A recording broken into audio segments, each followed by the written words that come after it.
Okay, greetings, brothers and sisters. Today is Thursday, May 1st, and did the first 5 sittings. We have one more sitting to go. So this is about day 2, Babuji's birthday, the 30th of April, and the first sitting of the last day. The sitting last night was spectacular. I mean, just a really blissful sitting. You know, the goal of these sittings isn't bliss. It isn't, some spiritual experience that's pleasant. I mean, pleasant, it should be pleasant anyway, because you're going from the dense material world to the spirit world, the etheric world, and it's much more subtle. So, in contrast to, it's not physically pleasurable, but it is, just more subtle. So, it's, the meditation is always going to have, unless there's restlessness and cleaning going on, and when there's, a deepening of one's inner condition, it should be, pleasant. It should be, bliss should be experienced, peace, and, these things. Peace of mind, something that's pleasurable in the sense of, a lightness, less stress, no stress at all, so detachment from the material world, just escape. It's like a vacation from the stress and the difficulties of the material world as you slowly fade into a deeper level of a spiritual condition. There's always going to be issues of not really having a blueprint. Like, I've always been somebody who's been able to trust have faith in my inner, whatever it is, my internal world and the Sahaj Marg system more so. And so I trust that there is, I have faith in all of it. But there's no, like I've said over and over again, there's no blueprint to what I'm doing here and what we're doing here, because, the Sahaj Marg system, they didn't talk specifically about the lineage of masters. It's said in a very vague way. It's supposed to go on for tens of thousands of years. It's a, long-term system, and it's going to change. Like, the organization will change. I don't know if the method will change so much, but people will change and adapt to it, and then it'll be like the Whispers of the Brighter World messages. It's for people for 5,000 years from now. Like, I mean, when the masses get it, right? Like, there was a handful of disciples for every master, some more than others. Krishna was a famous public figure in India. But Jesus, people like that, like saints, very few people know about them, right? Babuji had, at best, 5,000, 10,000 people, probably 5,000 in a country of 1 billion. And then, of course, Babuji traveled around the world, and he'd had 100 or 200 people in America, 50 people in each European country that would do the meditation, when he was alive. So, I mean, it was, when I started, it was about 400 or so people in 1993, maybe some more, maybe, it got up to like maybe 1,000 or so, 2,000, that would show up at a gathering. When Charji came to America, there'd be, I think the most was over 1,000, but, in terms of the whole country, it's hard to say what constitutes an abhyasi or not, but the numbers have never been great. There's been steady growth. I don't know what's happened with Daji, because, I think he's lost the people who are real abhyasis. And, I don't know. It doesn't matter, because it's not a real thing. That's the legitimate organization, but it's not, it's failed. So I don't know. Like, there's so many unknowns to how that's all going to go down. I would assume he's going to nominate one of his kids to be a successor. I didn't look at this thing at all. I mean, I haven't gone over there to see what he's doing with the gathering. I don't know. I may check out the Chargy one. I have, like, just saying that, it's like, it makes me feel, like a thud. Like, I don't really want to do that. So, unless something happens or somebody sends me something, Dodgy Truther, I don't, check in with Dodgy and them. and really nothing's happening. I mean, until something happens, like it's just, they're just going to keep on doing their stupid shit, and people are going to, play along or not. There's that one guy that I've talked to. He's an old time Abiyasi, and he was saying he asked a preceptor about it, and like he was, I guess my name came up and things, but this guy was an Indian preceptor, and he was telling the guy, the Indian preceptor, that he was just meditating on Charji's form. And the guy said, yeah, there's lots of people doing that. So there are a lot of people meditating on the last master's form, but still participating in which is like, that's not a solution. Like that's, like the form of the master it's supposed to be a living master. Like I don't even know, and it like anything else, it goes from divine light to the form of the master and it doesn't always go like that. Like, people, in terms of the object of meditation. But, if they're doing that, that means they have no faith in Daji, which means something fucked up has happened, which it has, and they're not dealing with it, right? And so, so that's the official organization. So, in terms of what's happened here, there's no blueprint. If it's talked about how this would be around for 10,000 years, and there'd be transformation, and there's always been an emphasis on a living master, then like there's just there's nothing here. Like there's no precedent for what's happened, and no instructions to do in such a case. And so, a lot of it's just figuring it out. When Charji first gave his first sitting after Babuji died. Now Charji's the master, and he's supposed to be doing preceptor work as the master. Like he's now the master, and instead of just being a preceptor, he's got to give a sitting. And he doubted the transmission would work. He said it's the only time he ever doubted the transmission, but he didn't know for sure it would work, and so he was feeling like left alone. The way Babuji died, Babuji went into a coma for 8 or 9 months, and the people around Babuji worked to cut Charji out. Charji was at Babuji's bedside. He had all these tubes in him. He's in a coma. He briefly maybe almost woke up, sort of for a period of time. But for 8 or 9 months, he's just in a coma, and then he dies. And Charji's not with them because they've kicked him out.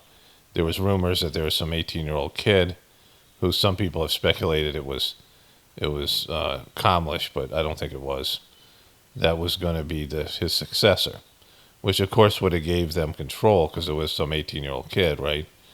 And so the rumors were that Babuji was pissed at Charji towards the end, but they had started to try to separate Charji from Babuji. Remember, Charji lived in Chennai, which is basically like living in Florida, and Babuji lived in I don't know, Minnesota or Michigan or some state up north. So and it's a huge gap of area. We're talking about 1983, right? Where in India they were, far behind us in terms of air travel, and you would have to take, usually they would take trains. Like flying was something. I mean, Charji had a good job, but it was expensive, and so they did some flying, but a lot of times they take trains, and the train would probably take a day and a half, getting off on these other trains. And then the train that show up in very rural India. Oftentimes when people landed in Shahjahanpur, it was like in 2 in the morning, in a place that was, filled with these, what they called dacoits, which were like robbers, and it was a little bit sketch. And so Charji was far away from everything, and Babuji was not, he was just out of it. Like his last, 5-6 years, he was just, not really coherent a lot of the time. And so, Charji felt like he didn't know he just had all these doubts, and then people just all turned on him. 90% of the people rejected him. Babuji did, not do him, and he did kind of a disservice. There's some guy who was there with Babuji, and Babuji said something like, I can't prevent it. There's going to be like legal drama, like a lawsuit, which was happening with Babuji's kids. And then other people started to do their own spin-off stuff. And so Chargy was like not in good shape. Like everyone was attacking him. There's people who were trying to steal the mission from him. And Babuji wrote on like a piece of paper that was just like, almost like on a notepad, this guy's my representative. It's all Chargy had to take to go into court. And then there were a lot of people who were just undecided, waiting for the courts to figure it out. And so it was a fucking mess, right? And so Chargy's giving his first sitting. There's a time they had gatherings at the ashram in Shahjahanpur that Babuji painstakingly built. And Chargy was the business guy. He was the guy that was running the mission from a business standpoint and organizing everything. And, he was imperative. He became the secretary of the mission in 1964. And then Babuji gave him the sitting to be a successor in 1974.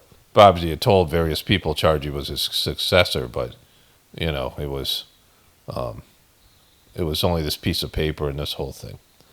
And, people tried to kill Chargy and the rest of it. But he went to give his first sitting, and the transmission worked, and he was like, he said it was the only time he ever had doubt in it, and so, but it was definitely, bad. But it's not anything like I'm going through and we're going through, because I haven't been given the work of being made into a master, right? So, like I'm just in fact, I was no longer even a preceptor. So like, I'm in this position of having to, and I don't have the skills to make an organization. I don't like it. I'm not I'm just not a people person. I'm not into any of the, whatever, this kind of thing. And, there's no reference point, again, for something that's supposed to be around for tens of thousands of years.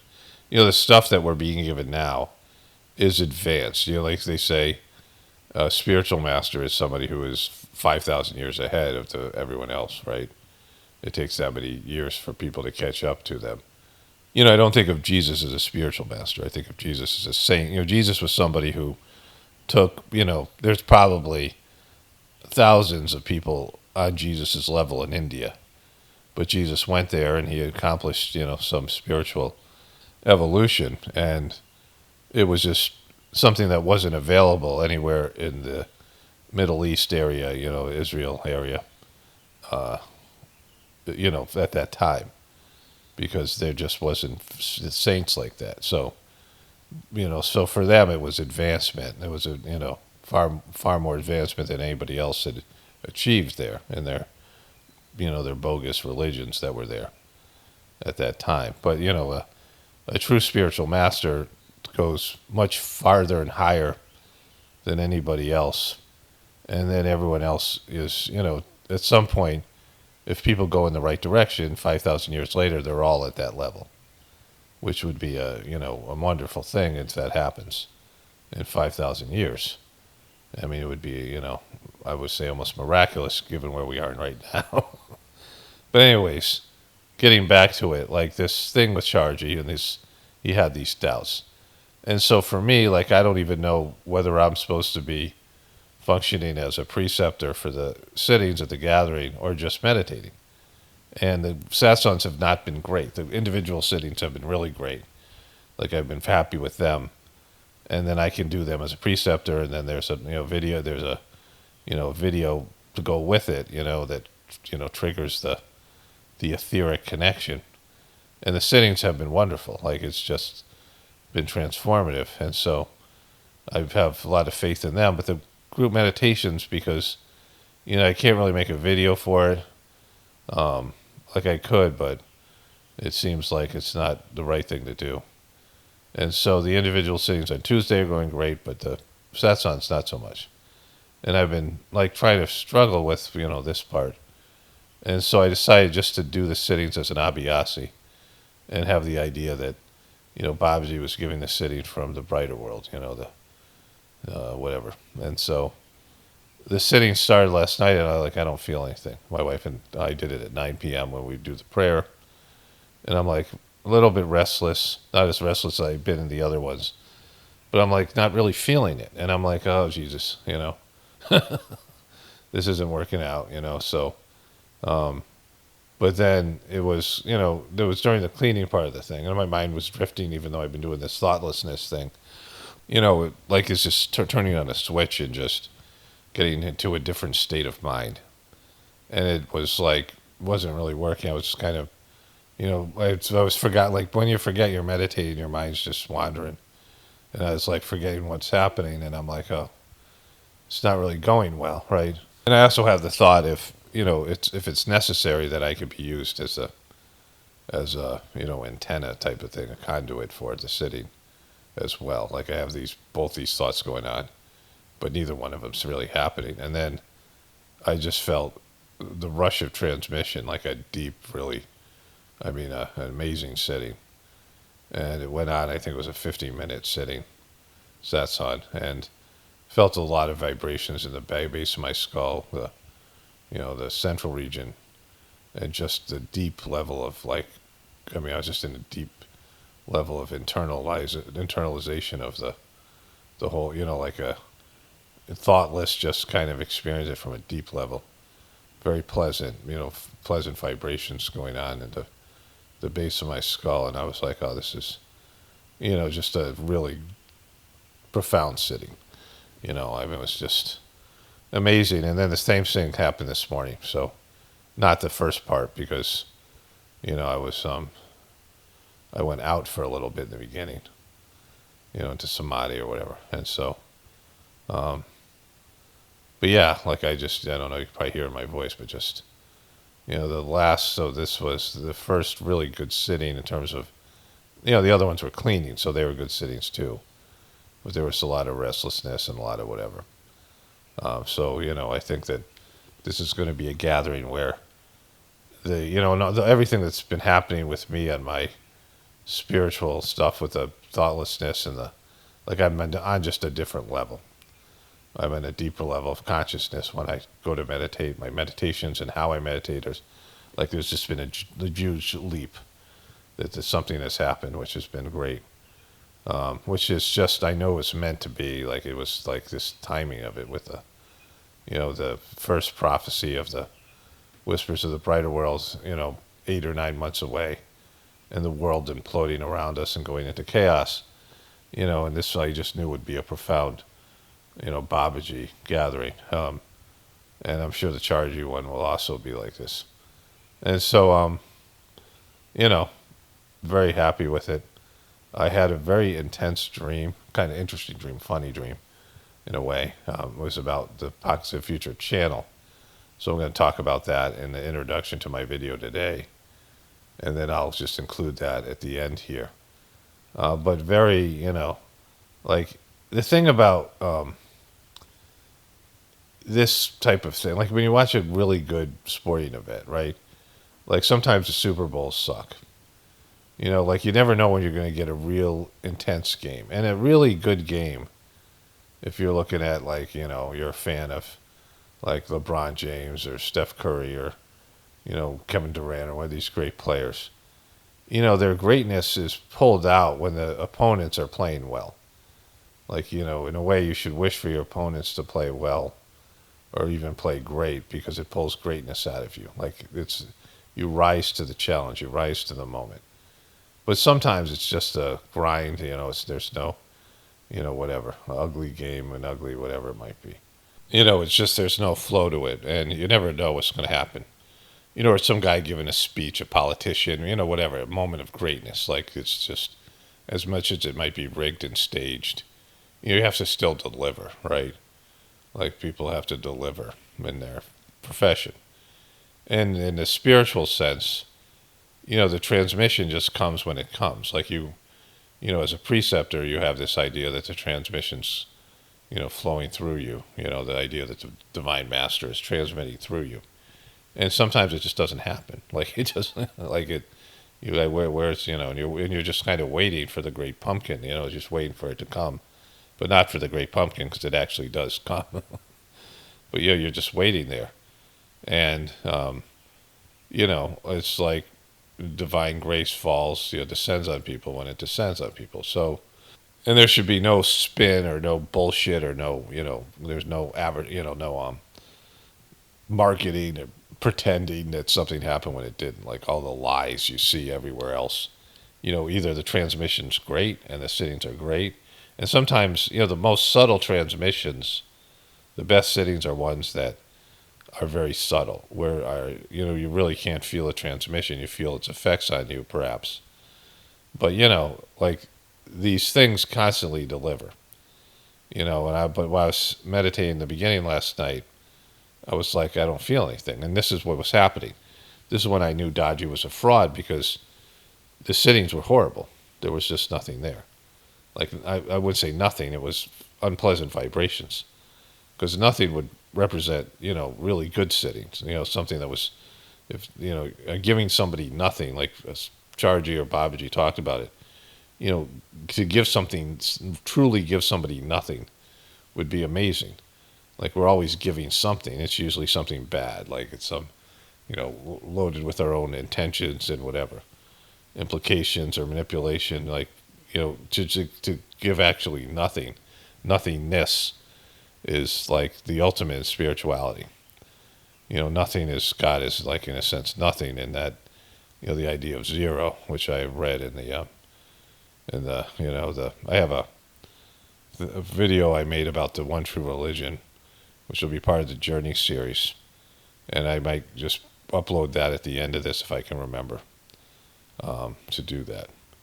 And I read the first chapter of Babuji's Reality at Dawn, so I'll put that at the I can just put the at the end of this video with the other thing, so this will be a longer video.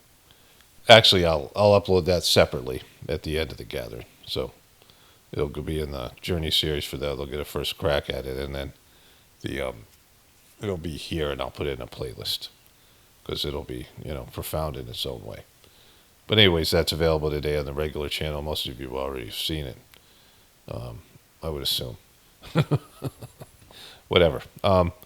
But this idea of nothingness, right? But it always comes through the system. But it wasn't coming through. The gathering sucked with Dodgy.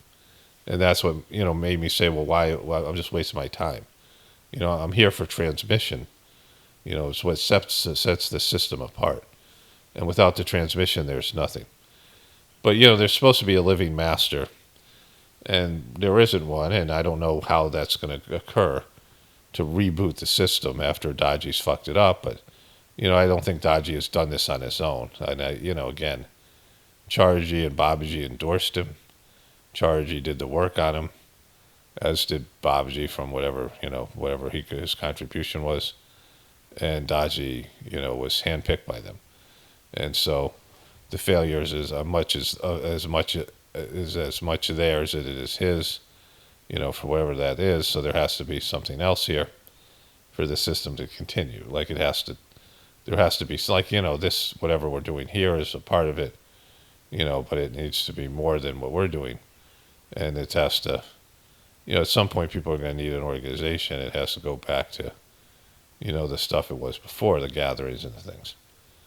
But anyways,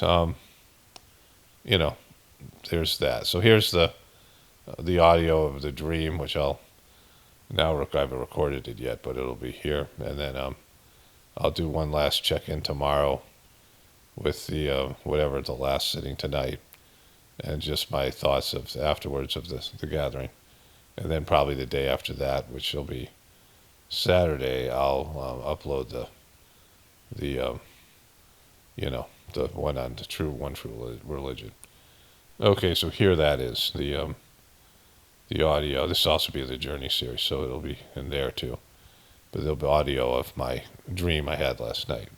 Okay, greetings, brothers and sisters. So this is going to be a little audio that will also be in the Journey series. It's going to be short. There's this epic spiritual gathering that we're doing on the Gratefullness meditation channel, and just in general, in our privacy of our own homes, people are doing it. And it's going really well. And I had really great meditations. Last night, Wednesday, April 30th, there was an amazing meditation sitting. And I had a weird dream that was very much a Pockets of the Future dream. And so I want to get into this thing I've been waiting to cover, this Tucker Carlson thing, and what a POS he is, and that's involves 9/11, a whole bunch of stuff. And he has this clown on. It's. And then of course Trump for freaking out about Bezos and some of these other things. So I want to cover all that today. Another great meditation this morning, so I'm just kind of in a blissed out state. But anyways, so having this dream, very vivid dream, and I'm like, I think I'm being the first part of the dream, which I don't remember so well, but I'm being bugged by people. Like I'm a little bit just, introverts just have so much time they want to be around people and then have to withdraw. So I'm in a private situation. I'm just kind of trying to get away from everybody. And like there's something that's happened that has to do like with me being involved with mainstream media. And so then Senator Fetterman, like somebody knocks and I'm like, go away. Like, like somebody knocks on my door, I say, go away, but the door's open, the door's unlocked, and the Senator Fetterman walks in. And there's been some sort of thing that's happened, whether it's real or, it's in a dream anyway, where there's like a mass shooting or something, some guys like killed a bunch of people. And Fetterman says the guy who did it, either, I don't know how he knows this, but the media's covering it, said that Paul, me, this is what Paul would do. Right? Like, this is what Jesus would do. And so, and I'm just hearing about it. Like I heard rumblings, like it was like there's people like trying to tell me something. I was just trying to get away. Maybe there's like media outside my something like that, but I don't remember. It was very vague. And so I started explaining to Fetterman, that's not what I would do because nobody knows me, right? I talk about the left-right paradigm. And Fetterman's nodding, and I remember that the guy doesn't understand shit. Like he's got a processing issue, right? And so I'm like, dude, do you understand what I'm saying? And he's like, and he just babbles like he does, like he makes nonsensical statement. So then I go to look up the whole event, and I can't find it anywhere. I can't find this event. Like it's supposed to be mainstream media, and then and there's all these, but there's no event. But people are coming to me saying it happened outside the internet, and I'm like, yeah, but I can't find it. There's no news on it. There's nothing. And so that's when I woke up, and I thought that was interesting. I have long felt that, and this has to do with the Tucker Carlson thing, which we'll get into here in a moment. There is some evidence that, so there's things that happen where, just we were watching the movie Heretic, and he has this great monologue in the middle where he's talking about religions being a new iteration of the same stories. Some of the same stories are found in these religions across the world. And he has this song by the Hollies, "The Air That I Breathe," and then the song by the Radiohead called "Creep," which the Hollies sued Radiohead for. And then Lana Del Rey did a straight up ripoff of the song "Creep." The Hollies one, it's harder to hear, but there's these, lawsuits about songs where, somebody takes some of the same notes, some of the fabrics of a song, but sometimes the artist who did it, maybe had heard the song and really didn't, register it when they were writing their new song. Like they didn't just listen to the song, right? But it was there. Or maybe they didn't hear it at all and they came up with the same thing, right? In terms of these iterations of the same thing. And there's times that there's parallel creative processes, right? But there are things that I've said and things that I've done that I've been first. Of course, now, I said this was going to be the year of chaos, and now it's a Democratic talking point. And they're saying chaos all the time. But, I kind of brought back the word ghoul, like people have credited that for me. Somebody just wrote me a comment, I don't know what it's about, but they said that there's something else. things that I've done first, but, you know, even the stuff that I get from the Sahaj Marg system, some of the things I say and ideas are from books I've read. I mean, there's just the transmission aspect of it. And so, a lot of people are going to have the same kind of internal thing. So I don't, I don't look at it as being mine. Like, the stuff, I mean, it's whatever it is, right? The things that I say here, my version of saying these things are mine, but the ideas are there for everybody. And whether they credit, if they hear them from me and then share them, which has happened, I know to some extent. There's people who have stole some of my personal stories that are mine, they're my experiences and pass them off. But, everybody has there's like a lot of plagiarism in the comedic world. And, sometimes people steal a whole persona, right? But what happened with Tucker Carlson was, he started using the word ghoul. And people started sending me things saying he stole it from you. Which, that's whatever that is. But, the bigger thing was, I remembered a video clip, which I'll show you in a moment. And it's from my video. I can't find the clip. I found it on YouTube, but it appears not to be there. And there's a guy who used to make truther videos. I don't know if he still exists because I couldn't find his channel. His name was Team Wake 'em Up, or he maybe had another name too. But this is from an old-time truther. And he took a clip of Adam versus the Man, another old-time truther. That guy, went to jail because he loaded a shotgun in Washington, D.C., where he lived, which is illegal to have firearms. And he did it, to try to provoke the whatever was going on, the government there. And they put him in jail for 9 months. I don't think that guy exists either in terms of being a truther. There are a lot of these people that have now disappeared.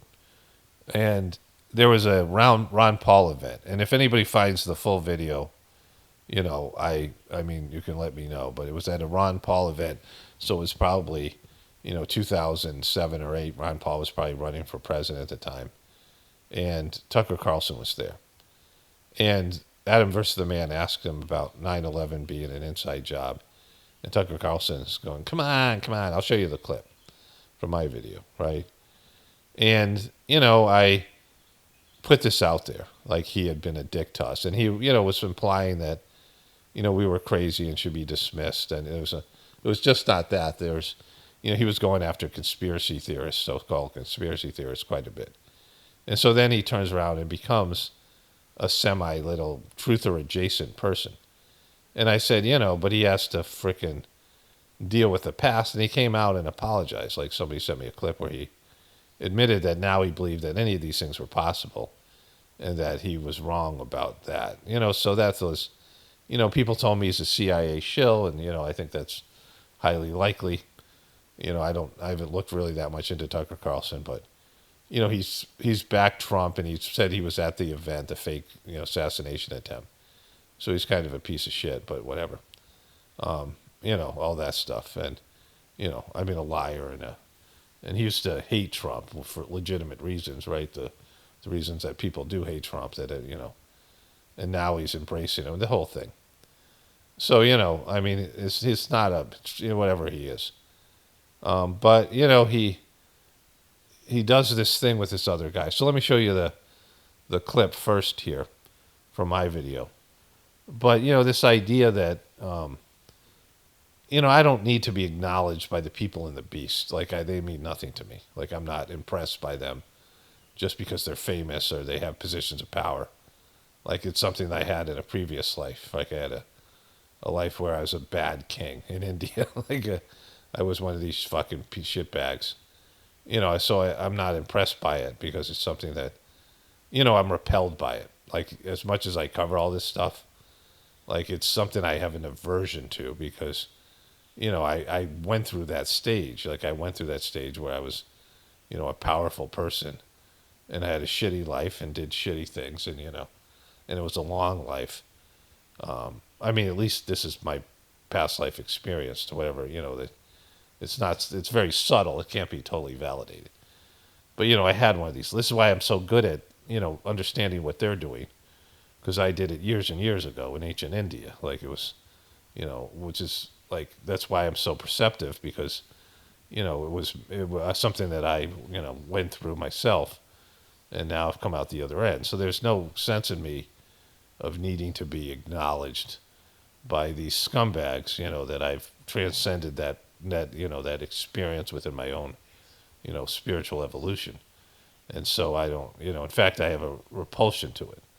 It's clear. Like, I mean, maybe going into it, I didn't know, like when I started to become, like a internet famous a little bit. Like I'm not, in the truth community in terms of, millions of people see my views or whatever videos, but, whatever that is. And I realized I didn't like it. Like I just wasn't, getting a lot of thumbs up or getting, I mean, I don't even look at that. Like I have to scroll over to look at the view count and the other things. And, the more views would be great financially, and, would serve a purpose of this ideas of, the Sahaj Marg teachings of the divinity within you and the system of gratefulness meditation. It'd be great if more and more people did it.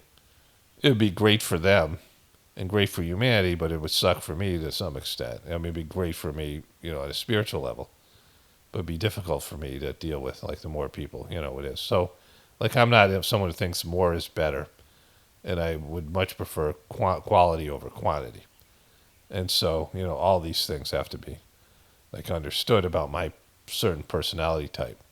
Like, I'm not here to be famous or I don't want to see at the table. I don't want to be in the show. Like, I enjoy the show from a viewer perspective and certainly covering it. But being detached from it and seeing it as an unreal thing. And so having a dream like that, it's not, I mean, it is whatever it is, right?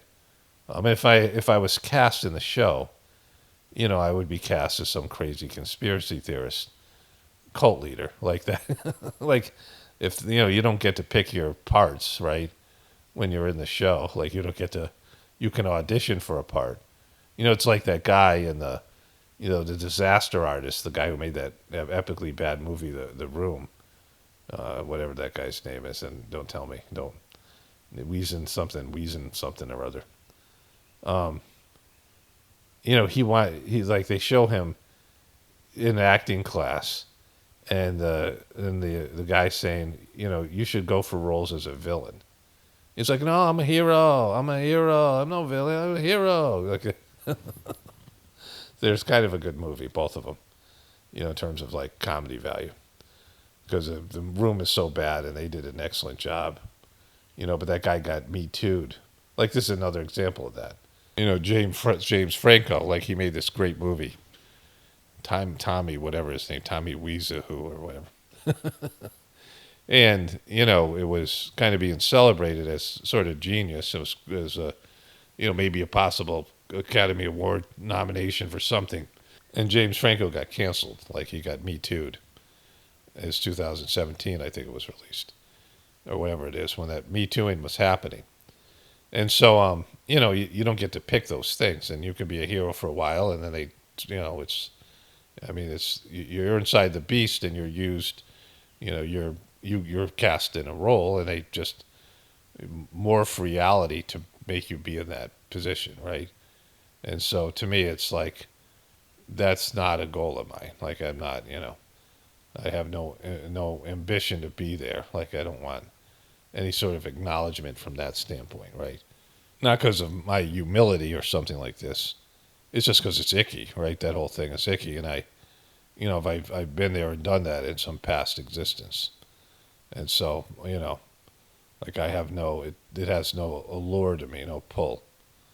And it doesn't validate me from my, like, I'm not going to feel great because I got like a million thumbs up, like, as opposed to one thumbs up. Like, there's no difference, right? Or a million thumbs down. Like, it means nothing. Like, it's, like, it doesn't validate whether I'm doing a good job. It's when you internalize your success in terms of, personal growth and becoming a better person. And, better person's kind of a vague term, but becoming, more than you were, like better than you were in the past. evolving to a higher level. Your consciousness is shifting, and your understanding of reality is, you're softening, and you're becoming more divine, right? You're embracing the divinity within you. Like you're either moving forward or you're moving backwards, and so the success or failure is based in that. And if you're having success in the spiritual field, a lot of it has to do with being blessed by God or higher developed beings that are helping you. Like you can't do it on your own. You're either etheric beings or some great spiritual master or something, which I've had the good fortune to be in my situation has happened for me. And I'm well aware that I was like worthless underachiever before I found the Sahaj Marg system, and I was just lost, and I was like, being an underachiever means that you have hidden abilities, you have abilities that you're not using, that you have talents and abilities that are not, when people look at you and say, you're less than you should be.